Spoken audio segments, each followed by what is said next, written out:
الخبرة في خط وسط نادي السد في مباراة اليوم، ولاعب الذي بطبيعة الحال يعرف الكرة السعودية جيدا، ذلك لأنه كان واضحة المعالم في معظم لقاءات فريق نادي الهلال وحتى البدلاء. يعني لاعب موهوب مثل نواف العابد حقيقة الآن موجود اليوم في مقاعد البدلاء، ولدينا محاولة من عبد الله الزوري. حقيقة فريق الهلال بأسماء، يعني يجي المدرب جيريتس ما عنده مشكلة إطلاقا لأن عنده من الأسماء. ولاحظ كرة خطيرة لويلهمسون يرسلها أمام مفتوح. تسليم، البطء في التفكير، البطء في الانتقال من الوضع الدفاعي إلى الوضع الهجومي عكس الهلال. الفريق المنطلق الآن، الكرة موجودة فعلا، مرور جميل، يا سلام، مر وعدى، خطيرة وفرصة موجودة ويتألق، وكرة موجودة خطيرة الآن، وإبعاد الكرة في اللعبة الماضية.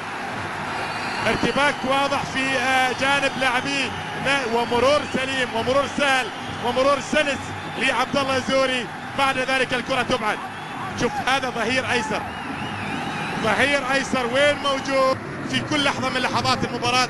يتغنى الكابتن نادر السيد بالمدرب البلجيكي الكبير إيريك جيريتس، هذا الرجل الذي عندما استلم فريق حقيقة متواضع في بلجيكا اسمه نادي لييرس البلجيكي، فريق متواضع جدا، يعني ما عنده شعبية مثلا اندرلخت او ستاندر ليج او بروج او ارضه خارج قواعده او السداوي الذي يستضيف الهلال في ميدانه في الدوحة.